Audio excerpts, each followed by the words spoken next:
Okay, thank you very much. It's a pleasure to be here. Thanks very much for inviting me to come here today. Some of you might have realized that when I arrived, I was wearing a tie. I'm not wearing it anymore because I realized I was possibly the only person wearing a tie. And it's the opposite case, that everyone else is wearing a tie rather than me. So I'm very happy that there is this no tie rule here. And I'm coming here to tell you about the case for economic, social, and environmental access criteria. It's quite late in the day. You've heard a few sessions already. So if you don't have much space in your head to register new information, I would encourage you to remember these two key messages, which are that restoring fish stocks is good for employment and the economy. And the second one is that some types of fleet or gear create value to society, others create less value or even destroy value to society. And that's critical when one thinks about how to manage this natural resource. You might have noticed that even if I've lived in the UK for 10 years, I have a Spanish accent and a Spanish name. And Spain is a very beautiful country, but it's not the best in terms of sustainable fisheries.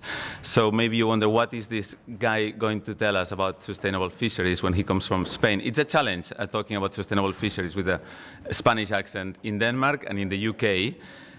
In my defense, I'll say that I come from Barcelona. Barcelona is in the Mediterranean, so there is no conflict between the Mediterranean fleet and the Danish fleet. And I can play my Catalan nationality as well, in case there are problems there. I've put Messi and Manuel from Fawlty Towers because these are the two characters that people in the UK think of when they hear the word Barcelona. None of them is from Barcelona, but there you go. So what is the New Economics Foundation? The New Economics Foundation is a think tank. We are about 45, 50 people. We were founded in 1986. We have a multidisciplinary team. We have ecologists, economists, statisticians, psychologists. We have the very humble objective of changing the economics of the world. And that's difficult. But ultimately, our aim is to drive change towards a sustainable economy, an economy that is based on three main pillars. One is environmental sustainability, the other one is social justice, and the other one is human well-being. That's where we would like to go, and I imagine that most of you or all of you will agree that this is a desirable outcome. So making this transition requires challenging conventional thinking, requires challenging the way we do economics today, requires pushing the boundaries and throwing in some radical ideas sometime into the public debate. And that's a bit what we do. Many years ago, 10 years ago, we said that we should start measuring happiness. That's what matters. And then only 2 years ago, David Cameron set up the Gross National Happiness Initiative in the UK. So, but the moment we throw those ideas into the public debate, people say like, are you nuts? What are you saying? Then, not always, but what happens is that with time, some of these ideas become mainstream. And so sometimes they shock at the beginning, but they become mainstream. Why do we need to make this transition towards sustainable economy? Well, our assessment of the current economic model and the way we do economics today can be defined with 4 U's. I mean, at the moment, our economic model is unsustainable. We are using many more resources than what the Earth can provide. The whole world enters into ecological debt in September. By September, we have used all the resources that the Earth can provide in 1 year in a safely way. The economic model is also characterized by unfairness. If you look at the difference between rich and poor, this has been increasing, and this is increasing. And this matters. This matters because inequality has lots of impacts on many other areas of society.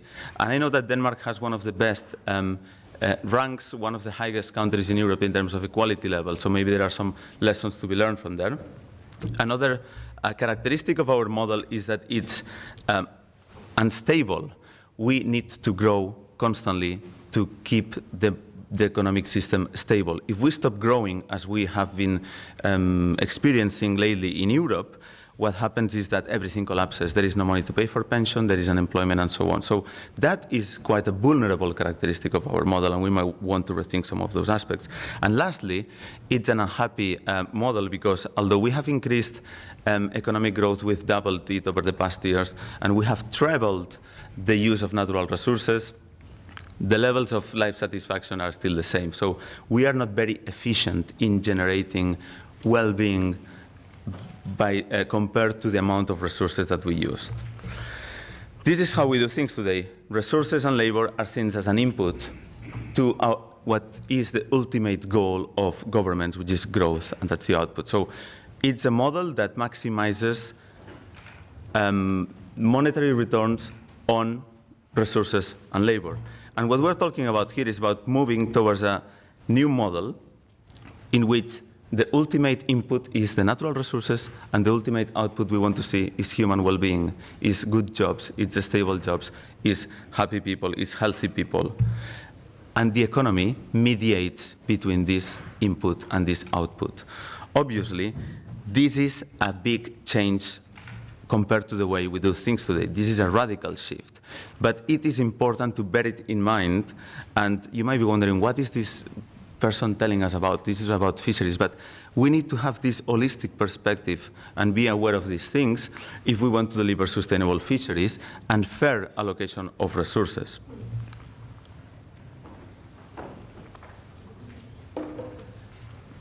Now, as I said earlier, changing the way we do economics today requires challenging some of the principles behind how we do economics theory and economic practice. Here you have a few of them. I think that the current economic crisis, the current financial crisis, the scale of the environmental challenges that we face, not only in overfishing, but with climate change, biodiversity loss, and so on, puts into question some of these assumptions that are still there. We still believe that future generations will be richer than us, and that possibly it's no longer the case. We still believe that wealth trickles down from rich to poor, as if there was a magic fairy that does that automatically. And we believe that markets are fair and efficient. Well, they are very efficient for some things, and they are not the best tool for other things, and we need to be clear about which ones are those. Another key aspect is that we need to change the context. At the moment, profits are not aligned with doing the right thing. The economic compass that guides policymakers, consumers, or businesses is broken. It's broken because it doesn't tell us the environmental and the social truth of things. For example, you could overfish a stock to the point of collapse, which means a loss of natural wealth, a loss of future revenues and jobs, and that counts positive in the GDP. And the GDP is what guides government action. So this is misleading in many ways, and I'm sure you're all familiar about the need to correct GDP. Prices don't tell the real truth. For example, I checked prices for blue shark, a slow growth species, in Galicia. The prices of the Galician market was 1.5 euro per kilo, and that was a similar price for sardines, which are plentiful and rapidly growing. So there is, how can a shark cost the same as a sardine? And we discount the future. That's another big problem. When we do economic analysis, we say, okay, let's discount the future. So that means that if you use a discount rate of 3 or 5 or 7%, any benefits coming up in 10, 15, 20 years are lower. But the costs, if you're investing in restoring the environment, the costs, you have them, most of them today, and you're not discounting them. So that makes it more difficult to invest in the long term, and that's what we need for environmental restoration. So we need new tools, we need new methods, we need new indicators that reveal things in real value to society, to society terms.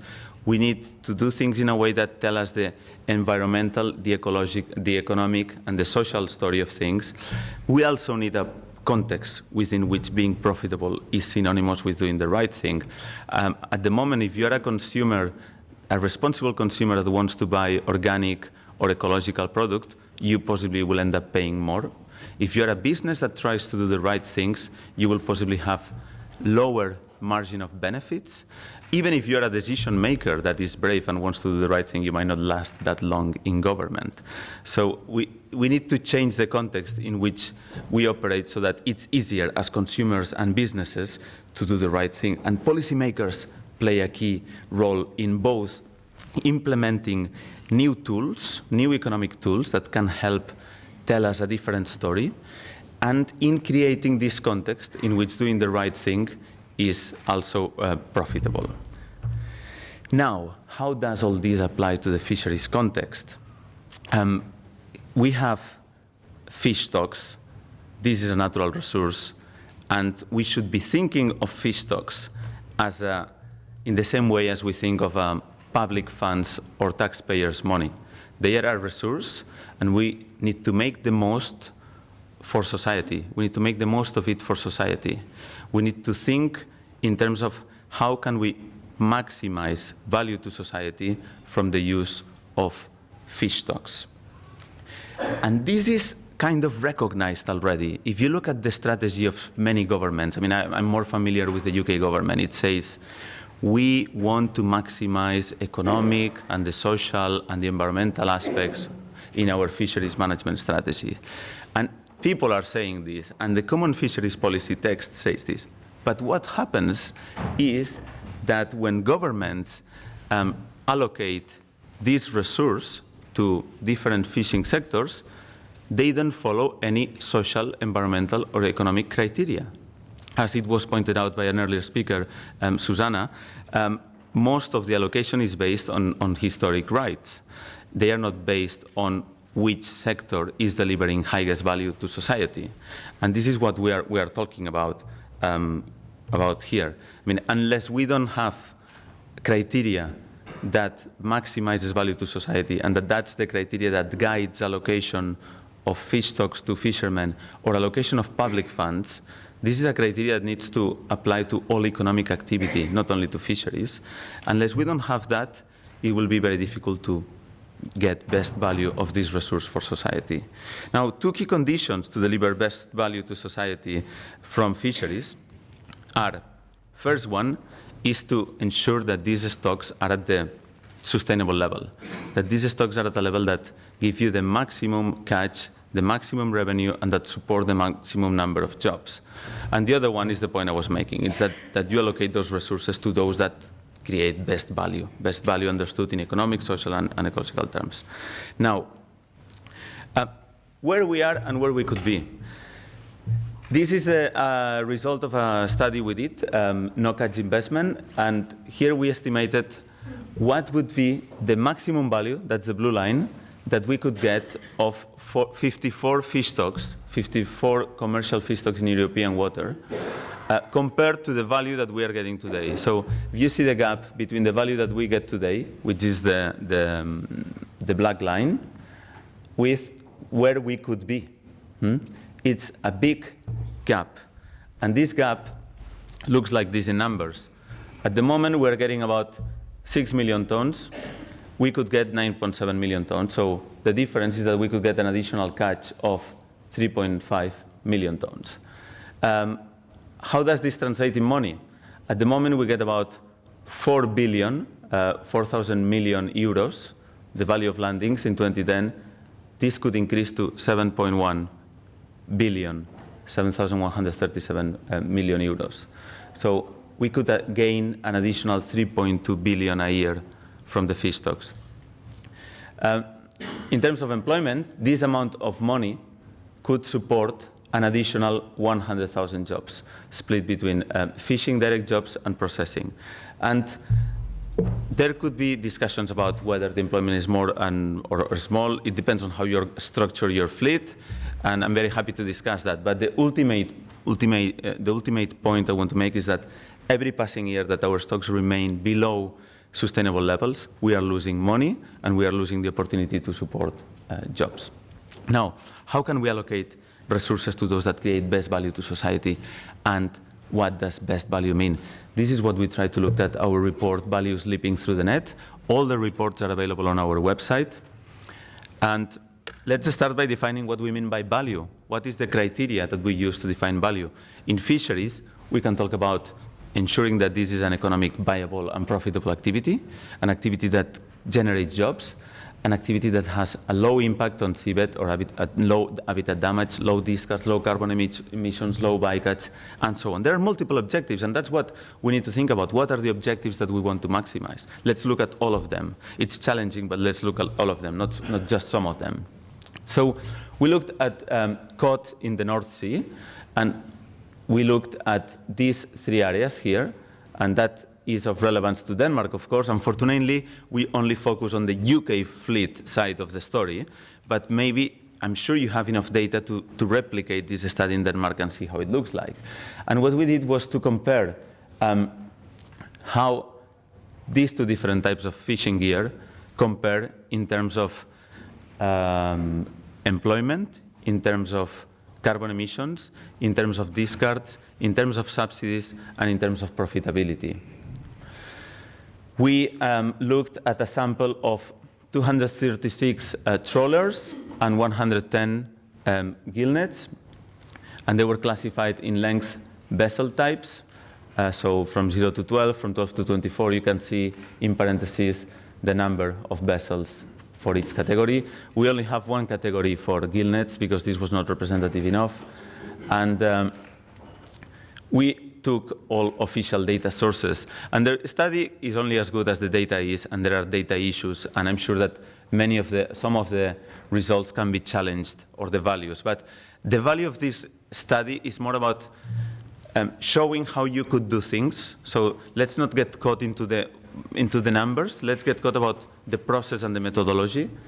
And this is what the results show. So when we compare gill nets and trawlers in terms of productivity, gill nets are the least productive gear in terms of catch per unit of effort or rent per unit of effort. But when we start adding other components, we will see what the final result looks like. So in employment, they look very good in total employment, not so good on full-time equivalent jobs. In terms of discards, there is obviously a big difference. You can see how trawlers have high levels of discards. And this is done by age of the fish. So for very younger fish, they discard higher proportion than for older fish. This obviously has a big sustainability impact on the stock, which we have not looked at. But it could be looked at, whereas gill nets have lower discards. And the discard, I think there's an issue with data here. I think the discard levels of gill nets is much higher than what this graph shows, but below trawlers. The cost of greenhouse emissions, obviously higher for trawlers, which have more fuel use than gill nets, which is a static gear. And in terms of subsidies, fuel subsidies and direct subsidies, bigger boats and trawlers get more money, more public funds than gill nets. How does all these things look all together? When we compare value created to society per different type, we see that gill nets are the only type of gear, in this case, that deliver value to society, positive value to society, of 865 per ton of cod landed, whereas trawlers deliver negative value, in less negative value for small trawlers, and up to minus 2,000 pounds per ton landed for the larger ones. So this is the summary of results. Gill net deliver positive value, trawler negative value. But when you look at how the allocation of fish is done, we see that trawlers catch 99% of the resource, and gill nets only 1%. And in terms of subsidies, trawlers get 219 pounds per ton landed, whereas subsidies get 38 pounds per ton landed. So there is a huge misallocation of resources that doesn't go to those that create more value to society. Now, lots of things to discuss here, and I'm very happy to talk to you later, but this is one example. It doesn't have to be like this for everywhere else. So this is just one case study. We see that private profits are not a good indicator, and that when you expand what you look at, the final result changes. Spatial overlap is crucial. I mean, this makes sense in areas where there is an overlap between trawlers and gill nets, and for all the vessels analyzed here, there is not 100% overlap. But when you have both types of gears in one area, then there is a case to prioritize the one that delivers most value to society. And the implications is that we when we think about what type of fleet we want to have, we need to think about what objectives we want to maximize. When you think about making a transition to sustainable fisheries and you need to promote some types of fishing versus others, you need to think about those criteria to do that. Now, coming to the very final end of the presentation. 2 weeks ago, as I mentioned in my question earlier, the European Parliament adopted a new text on common fisheries policy. It's a very exciting text. It has 2 key messages there that we should remember. One is that the implementation of environmental and social criteria as a means of promoting responsible fishing. The other one is to allow fish stocks to recover by 2020 at the latest. Policy documents are not very exciting, but these 2 elements of this document are particularly exciting. This was unique and historic vote. It could represent the start of the end of overfishing in Europe. It's not a win for the green movement. It's a win for society, for fishermen, and for taxpayers. And what happens next is that the vote that came from the Parliament needs to be translated into legislation, and that needs to be done by fisheries ministers. That's what's going to happen over the next months, and that's a big challenge because fisheries ministers resist and always find it a bit difficult to implement what the Parliament might be telling them. A quick look to get a sense of the strong mandate that came out of the Parliament for sustainable fisheries. This is how the members of the European Parliament voted for the text that included those 2 pieces here. And you can see that for Denmark, 12 out of 13 voted in favor. For Sweden, 20 out of 20 voted in favor. For UK, 54 out of 67. An overwhelming majority of 502 MEPs compared to 137 voted in favor of this. This is a mandate from EU citizens to restore fish stocks and to ensure that fish are managed in the best value to society. 4 countries that voted in favor but not so much: Romania, Netherlands, Italy, and Spain, and 2 countries for which the majority of MEPs voted against are France and Portugal. Going forward, obviously, key countries to focus on and which are going to be a problem in terms of implementing these are Spain, France, Portugal. But countries which could be champions, and I would like to see Denmark leading that role together with Sweden and the UK and Germany to ensure that this translates into legislation. That's something that we want to see over the next month. So this brings me to the end of my presentation, and if you still have space for one more message, restoring fish stocks delivers benefits to society. We need to allocate resources to those that create best value, and it is possible to implement access criteria, and it is necessary to do so.